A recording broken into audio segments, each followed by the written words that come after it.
Hey, everybody. The question of the day today is as we look at farmers talking about we need to grow fewer commodity acres, let's just let half our acreage sit idle. Isn't that a grand idea? The question then becomes do you make money off acres sitting idle? And how do you pay the bills that continue to come in with acres that are sitting idle? There's no free land, no free lunch, and no free land. What do you think, Mike Pearson? I think you're exactly right, Pam.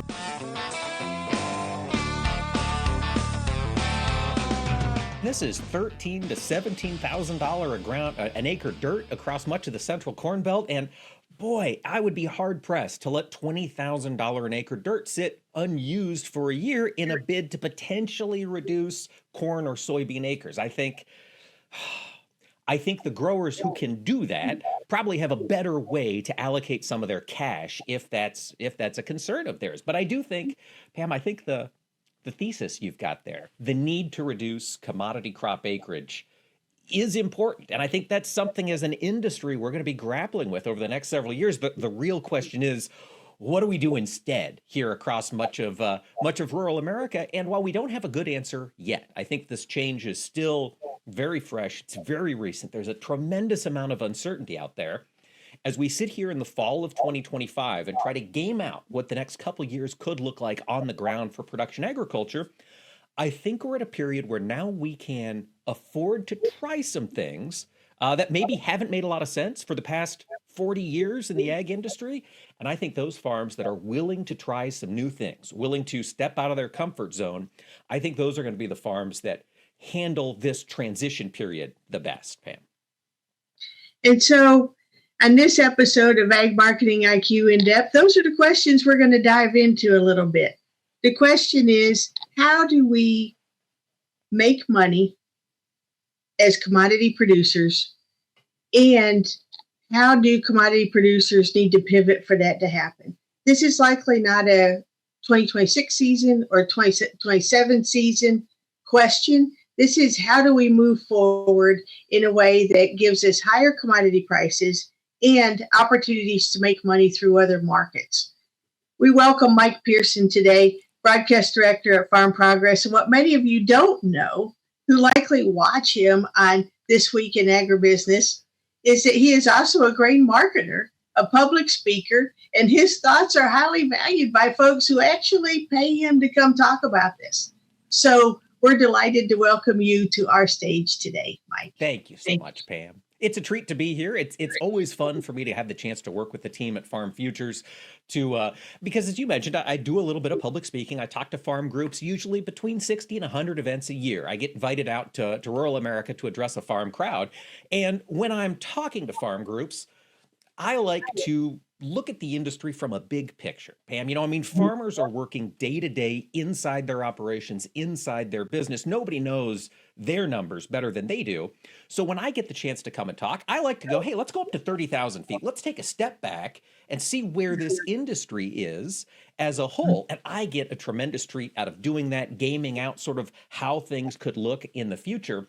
But what I need in order to do that well is quality grain analysis, which is why I love Ben Potter. I love the whole team over there at Farm Futures because they provide to me that nitty-gritty detail that I need to then look at the big picture. So this is a fun match. I'm excited to get to work with Farm Futures. And Pam, we've got plenty to think about as we look at agriculture over the next couple of years. And so if it's all right, I'd like to just kind of start out with what I'm telling audiences this fall, just so our audience today knows whether or not I'm worth listening to or not, Pam. So here's kind of what I'm thinking from a big picture perspective. It's no surprise that the industry of agriculture is changing. And this is something the agriculture industry voted for 3 times. I had the chance before we talked to go back through my email inbox. And so I've been giving addresses to the world of agriculture since 2012.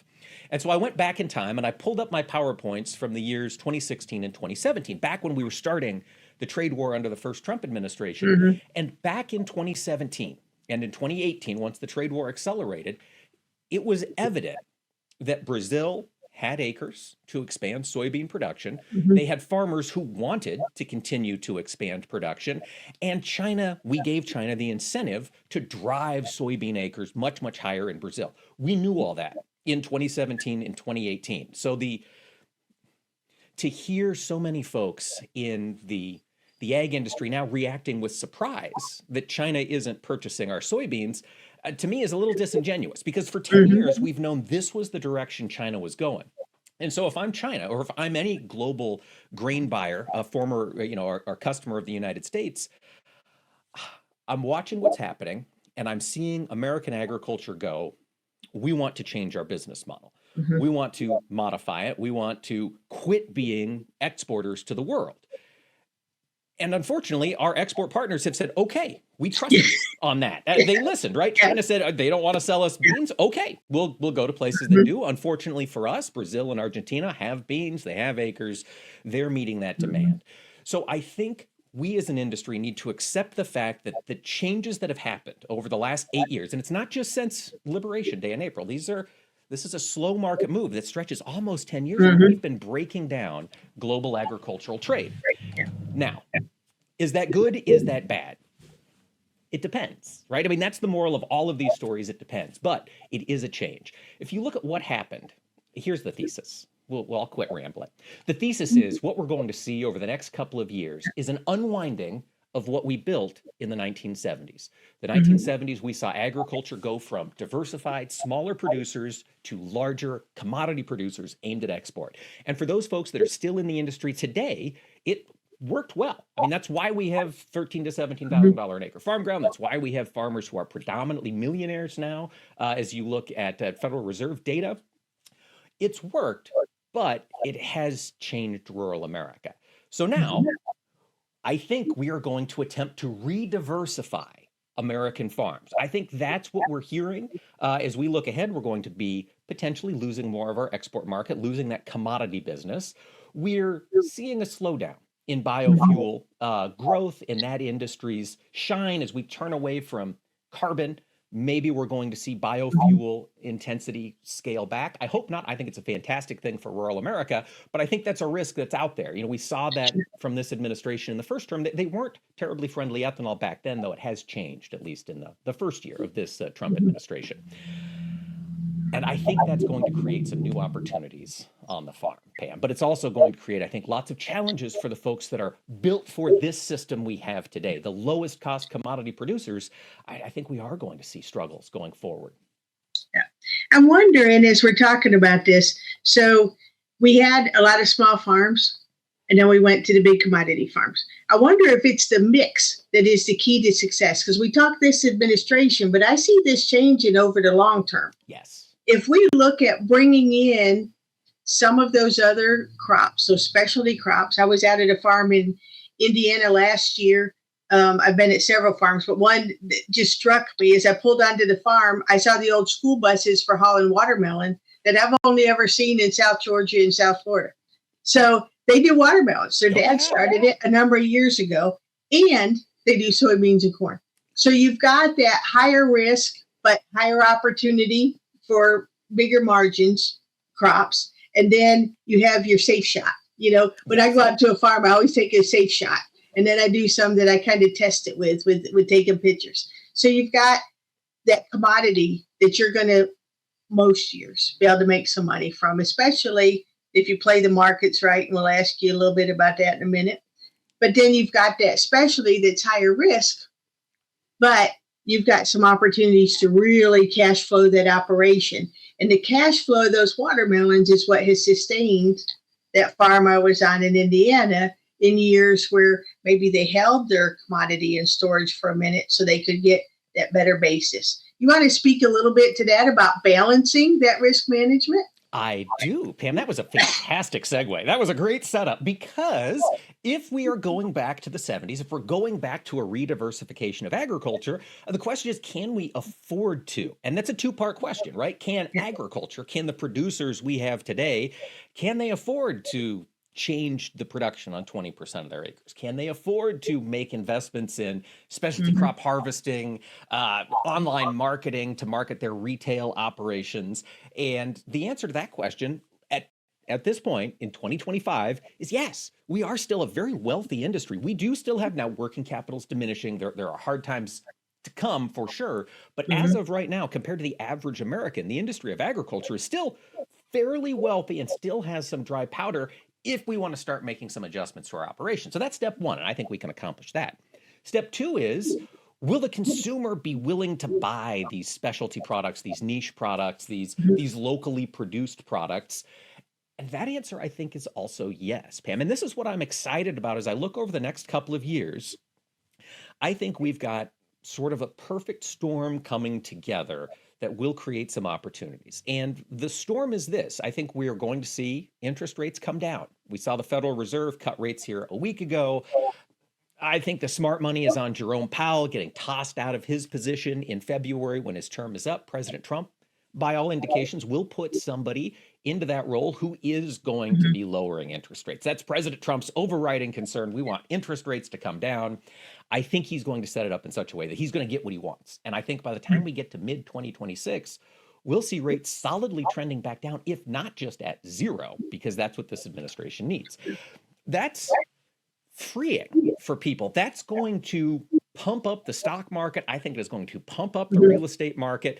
It's kind of a chimera. I don't think it's real growth. It's not actual economic growth, but it does get the dollars to churn in the economy quicker. And that benefits commodities, right? We want real assets in a time of rising inflation, which 0% interest rates also encourage. Mhm. And I think that could bring some investors back to the world of commodities as we get into 2026.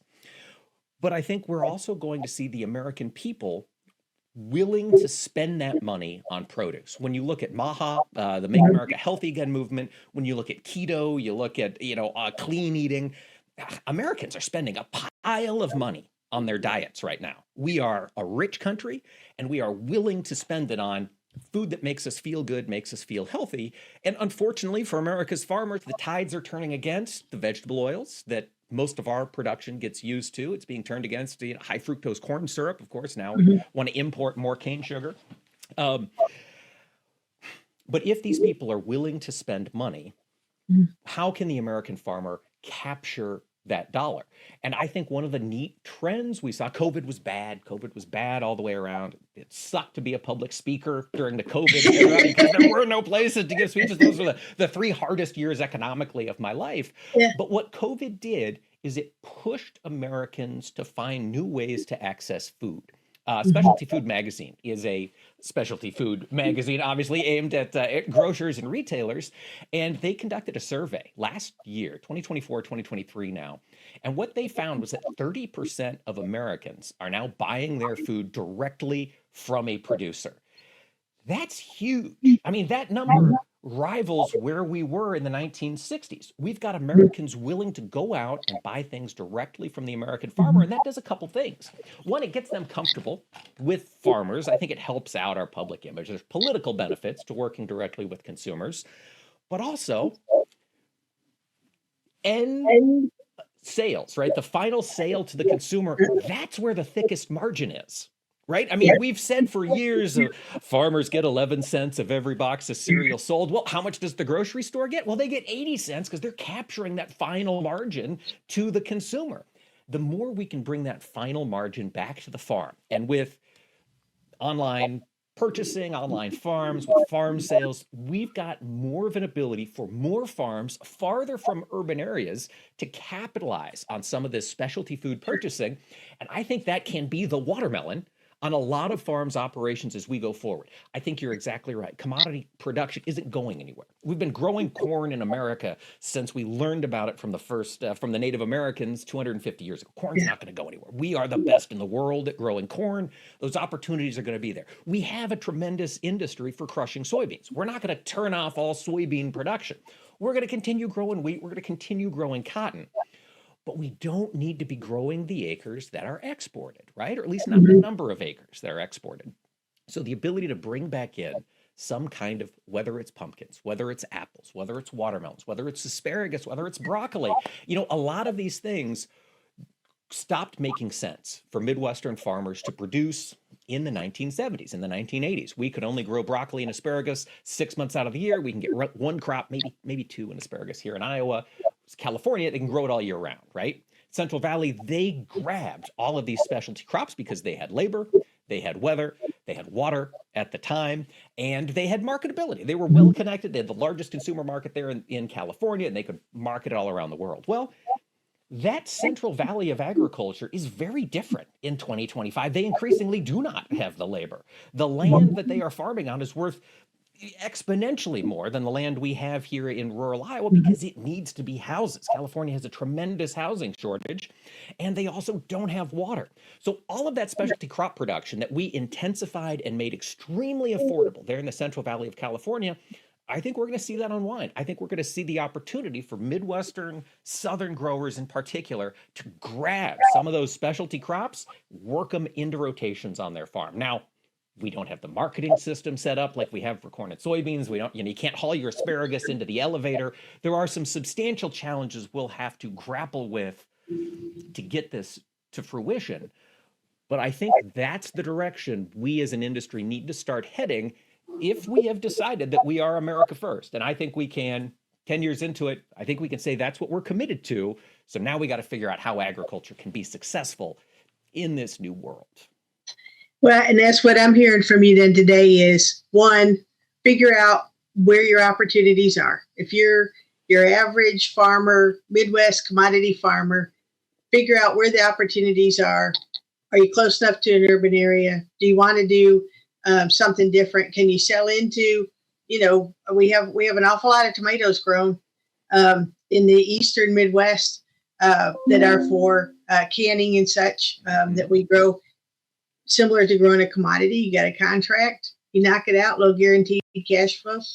But do it now because you need to do it when these interest rates fall, but before inflation hits. Yep. So I mean, it's going to be a tight squeeze. Yeah, it's going to be a tight squeeze. There's a striking while the iron's hot here, but figure out how that mix works for your operation and take advantage of this moment in time. The 70s is popular. Let's embrace it.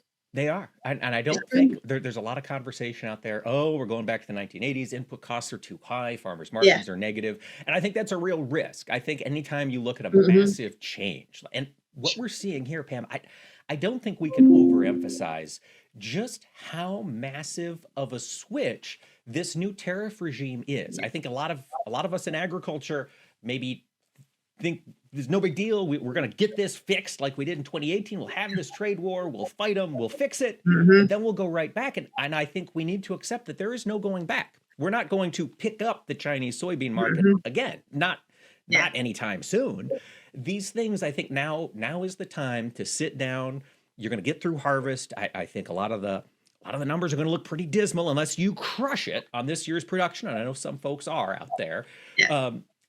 But I think this is the time to sit around, identify your strengths and weaknesses for your operation.